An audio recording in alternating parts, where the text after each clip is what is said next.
Hello tout le monde, bienvenue sur ma chaîne les gars. J'espère que vous allez bien. Moi ça va. Ça fait tellement longtemps que j'ai pas filmé. Limite je sais même plus où regarder. Je sais pas. Je suis perdue et tout. Je me sens pas bien. Je suis pas à l'aise. Ça fait longtemps. Ça fait plus d'un an. Je sais pas exactement combien de temps.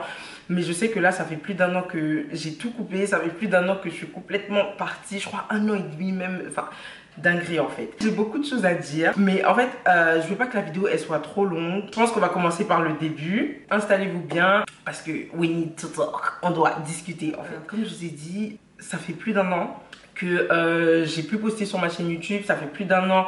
Non, ouais, ça fait plus d'un an que j'ai plus posté sur Insta. Carrément, j'ai désactivé Instagram, mais ça c'est un autre truc. Je vais vous expliquer après. Tout part de la période de la CAN, la Coupe d'Afrique des Nations, de la CAN qui s'est passée en Côte d'Ivoire. Tout part de là. Il y avait la CAN en Côte d'Ivoire. Tout le monde sait, tout le monde y était. En tout cas, il y a plein de gens qui sont partis et tout.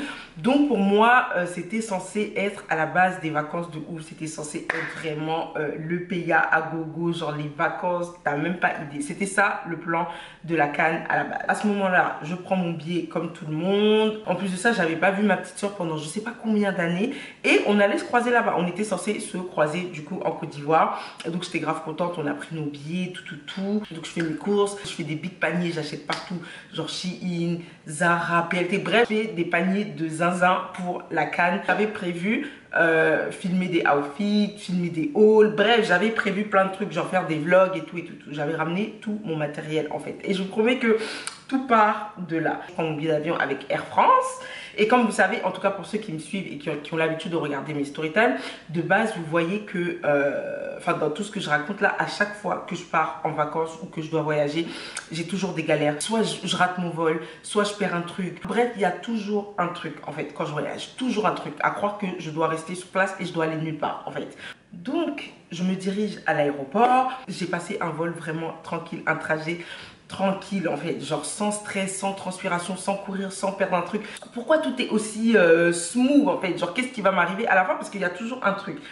Donc j'arrive en Côte d'Ivoire vraiment pépère, relax, comme une personne normale. J'ai pas raté mon vol, j'ai rien perdu, j'ai pas transpiré, j'ai pas couru par-ci par-là, rien. Tout était smooth de ouf en fait. On atterrit en Côte d'Ivoire, j'attends mes bagages, je vois ça prend du temps. Soit ça prend du temps, soit ça prend du temps, ça prend un temps de ouf. Pour faire court, Air France a perdu ma valise. Et c'est pas n'importe quelle valise en fait. J'avais deux valises, plus la petite valisette que tu as sur toi là. Bref, ils ont perdu la valise où il y avait toutes mes affaires importantes. Genre tous les vêtements que j'ai achetés, c'était dedans. Les chaussures, c'était dedans. Bref, ils ont perdu la valise essentielle. Parce que dans la deuxième valise, c'était que des trucs de merde, genre des pyjamas. Enfin, des trucs de merde en fait. Il n'y avait absolument rien dans la deuxième valise. Genre, c'est comme s'ils ont perdu la bonne valise et ils m'ont donné. Enfin, et l'autre valise qui servait presque à rien, que j'aurais préféré limite perdre, c'est celle qui était là.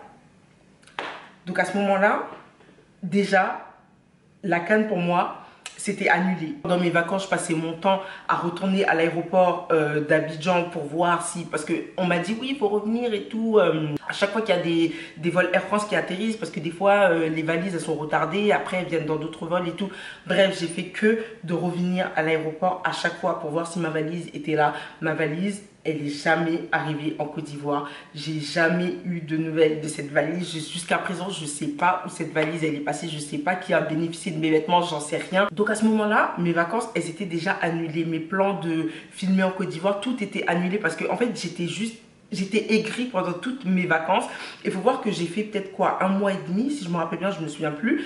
Entre un mois et demi, presque 2 mois. Je me rappelle plus en tout cas, mais j'ai passé un bon moment là-bas. J'avais pas de vêtements, les gars. J'avais pas de vêtements. Donc ça fait que déjà tous mes plans de filmer étaient à l'eau, mes plans de vlog, mes plans de haul, mes plans de... tout était à l'eau. Je voulais rien savoir, je voulais plus rien faire. Ça m'a saoulée. Je suis partie presque nulle part pendant ces vacances-là. Genre je me suis dit, tu sais quoi, on annule les vacances. La CAN pour moi c'est annulé. Donc je suis restée en Côte d'Ivoire, j'étais aigrie, j'étais fâchée. Donc ça fait que je voulais plus filmer, je voulais plus rien faire. Donc j'étais juste là comme ça. J'observais les gens vivre leur vie pendant la CAN et tout. J'observais les gens profiter pendant la CAN.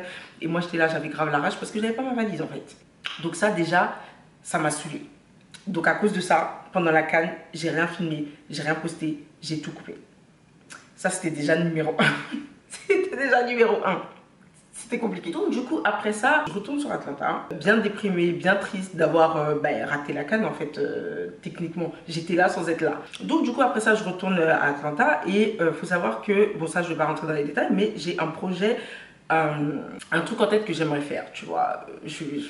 Plus tard Inch'Allah, si ça se concrétise, de toute façon vous allez voir. Et je me suis dit, tu sais quoi, hein, pourquoi pas essayer de doubler mes revenus. Pourquoi pas essayer de doubler mes revenus en fait pour aller plus vite. Donc je veux 2 fois plus d'argent pour pouvoir effectuer mon projet 2 fois plus rapidement.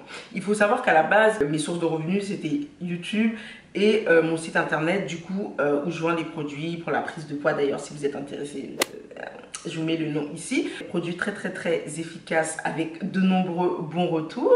Franchement, merci beaucoup pour toutes les personnes qui continuent de commander malgré le fait que vous ne me voyez plus sur internet depuis un long moment. Je vous mets le site là, je vous le mets aussi en barre d'infos et puis voilà quoi. En plus en ce moment, on a moins 20% au cas où vous voulez profiter. Pourquoi pas, hein, vous avez moins 20%. Bref, donc du coup je me dis, ok, j'ai ce projet là, il demande tant d'argent. Donc là, en fait, il faut doubler les revenus, en fait. Il faut plus d'argent. Tu vois ce que je veux dire? Donc, madame se dit, mais pourquoi pas chercher un taf en plus de YouTube et du site internet? Comme ça fait 2 fois plus d'argent. Et moi, en fait, je sais pas, je me prends des fois comme, je me crois des fois comme, je sais pas, une super-héros. Je comprends pas, en fait. Parce que je me dis que je peux tout faire en même temps. Alors qu'en vrai de vrai, tu peux pas, en fait. Enfin, certaines personnes le peuvent, mais moi, je peux pas. En tout cas, j'ai pas réussi. Je me suis dit, forcément, je vais pouvoir faire un taf à temps plein. Donc, ça fait une bonne somme d'argent déjà. Et puis, aux États-Unis, par rapport à la France, en tout cas, quand tu taffes à temps plein, pardon, la plupart du temps, c'est un peu mieux payé. Après, bon, ça dépend de là où tu taffes. Mais en soi, c'est un peu plus d'argent, tu vois. Donc, pourquoi pas faire un taf à plein temps, YouTube à plein temps, et le site internet à côté? Financièrement, ça devrait le faire. Ça devrait porter ses fruits. Et bien, c'était ça le plan. Et bien, le plan a complètement foiré, en fait. C'est à ce moment-là que les choses vont se gâter, en fait. C'est à ce moment-là que Dieu va me dire que, en fait, tu veux courir trop vite. Tu vas aller trop vite. Tu vas te cogner la tête contre le mur. Parce que cogner, si c'est cogner la tête contre le mur, je me suis vraiment cogné la tête contre le mur. Je vous explique un peu ici et après je ferai 2 story time séparés pour pas que la vidéo elle dure genre archi longtemps. J'étais en train de coiffer une cliente à moi, une cliente fidèle à moi. Et on parlait de ça, donc je disais que ouais j'ai envie de faire ça et tout, j'ai tel projet de ça, il me faut telle somme, j'ai besoin de doubler mes revenus en fait, j'ai besoin de cash en fait, genre j'ai besoin d'étal, j'ai besoin de beaucoup plus, j'ai besoin de tal, j'ai besoin de beaucoup plus, j'ai besoin du fric en fait, tu vois. Elle me dit ouais mais t'as déjà ton YouTube et tout, t'as déjà les partenariats, tout ça. Et tu as aussi ton site internet et tout, pourquoi tu te concentres pas dessus? J'aurais dû écouter. Et c'est là que j'ai dit non, mais en fait, il faut doubler en fait. Elle me dit, bah fais plus de vidéos, genre, enfin je sais pas, fais plus de pubs de tes produits, enfin je sais pas, genre, vends plus en fait, enfin, je sais pas, tu vois. Et je lui dis, mais si je trouve un taf à côté et je fais les 3 en même temps, genre je regroupe tout, ça fait beaucoup plus d'argent, beaucoup plus vite. Tu vois ce que je veux dire? Ce serait pas mal. Elle m'a dit, ah bah en tout cas, moi j'ai travaillé dans tel magasin et tout. À Atlanta, si tu veux, je peux t'envoyer le lien pour que tu puisses appliquer en fait, comment postuler, voilà c'est ça. Je dis vas-y, ok, pourquoi pas, merci beaucoup. Donc j'ai laissé passer le temps, je réfléchissais encore, j'essayais d'avoir les idées claires et tout. Je demande le lien, elle m'envoie le lien et je postule. Il me semble que c'était le lendemain ou 2 jours après, ils m'ont envoyé un mail en me proposant un salaire, en me donnant les détails et tout, et ils m'ont demandé est-ce que j'accepte ou est-ce que je refuse. Donc bien évidemment j'ai accepté parce que mon but c'était ça en fait. Même pas une semaine après avoir postulé, j'ai commencé le taf et j'étais à temps plein les gars. Et moi faut savoir que la dernière fois que j'ai travaillé en entreprise, c'était quand je venais d'arriver aux États-Unis pour parfaire mon anglais MDR. Quand j'avais travaillé à KFC là, je crois que je vous avais déjà fait des story time dessus. Ouais, c'était ça. Donc je crois que ça doit faire peut-être 6 ans, un truc comme ça. Bref, ça fait, et ça encore j'étais à temps plein, mais vas-y, j'ai pas fait ça pendant longtemps. Eh frère, ça fait archi longtemps que moi j'ai pas travaillé en entreprise. Donc le rythme en fait, pour moi c'était une dinguerie, genre se lever tôt, terminer tard. Même quand je commençais à 13h, pour moi, c'était une dinguerie parce que en soi, il n'y avait pas, enfin, c'était pas une charge de travail de dingue, j'avais pas une charge de travail de ouf, mais en fait, le rythme, en fait, j'arrivais pas. Et quand je rentrais, j'étais KO. Le matin, quand je devais me lever, j'étais KO. Donc, du coup, à aucun moment, je me voyais en train de poser ma caméra et filmer. C'était mort, j'étais archi KO. J'arrivais pas, en fait. Je travaillais, je crois, en 40 heures par semaine. Je n'arrivais pas à faire autre chose. Genre, à partir du moment où je rentrais, c'était pour manger et dormir et repartir le lendemain. Donc, ça fait qu'au bout d'un moment, je me rendais compte que, en fait, mes projets de faire plus d'argent, là, c'est en train de tourner au vinaigre, en fait. C'est en train de me ralentir plus que tout. Parce que bah, j'ai délaissé YouTube complètement. J'arrive pas à faire de vidéos. Je poste rien sur YouTube. Donc du coup, pas vraiment de revenus sur YouTube. Je fais plus de partenariat. Donc pas de revenus par rapport à ça. À ce moment-là, deux sources de revenus qui sont sur le côté. Deux sources de revenus qui sont éliminées, en fait. Est-ce que vous voyez la dinguerie? Et là, vous allez me dire, mais fallait arrêter le taf. Si c'était mieux, si tu gagnais plus sur YouTube, fallait arrêter le taf, en fait, tout simplement. Mais je m'étais déjà engagée ce taf-là. Chaque 2 semaines, limite, il y avait une personne qui se faisait virer. Donc, ça fait qu'ils avaient vraiment besoin de moi. Et le pôle dans lequel j'étais, en vrai de vrai, ils avaient besoin de moi, tu vois. Je pense que même, c'est pour ça que 6 mois ou 7 mois après que je sois arrivée, j'ai upgrade. J'ai eu un poste au-dessus, tu vois. Donc, je voyais pas quitter ça comme ça, en fait. Donc, ça fait que j'ai abandonné YouTube. Qui dit abandon de YouTube, dit abandon de partenariat. Donc là, j'avais que mon site internet. Et vu que j'étais plus sur les réseaux, ça fait que même le site internet, en fait, j'avais des commandes, mais j'en avais plus autant parce que les gens ne me voyaient plus, en fait. Donc du coup, il y en avait plein qui n'étaient pas sûrs de savoir si le site il fonctionnait encore, si tu vois ce que je veux dire, si j'étais encore là, j'existais encore, tu vois. Ça fait que le projet de faire plus d'argent a été complètement, en fait, ça s'est complètement renversé et c'était l'effet contraire. En vrai de vrai, j'ai vraiment sous-estimé la charge de travail. Genre, c'est vrai que c'est pas énorme, mais comme je vous ai dit, ça faisait archi longtemps que j'avais pas travaillé en entreprise. Donc, au début, je pensais vraiment pouvoir gérer. Je me suis dit, ouais, je faisais mes emplois du temps, ouais, je travaille de telle heure à telle heure. Et puis, c'était pas des horaires fixes, en fait. Je travaille de telle heure à telle heure. Donc, ça veut dire quand je rentre, je me lave, je mange. Ensuite, je me maquille, je mets ma perruque, je fais mes vidéos. Si j'ai des partenariats, je fais les partenariats. Après, je réponds aux clients pour le site. Je pensais pouvoir tout faire et franchement, au final, je n'y arrivais pas. Genre, j'arrivais pas. C'était trop pour moi. Inconsciemment, j'ai mis YouTube de côté.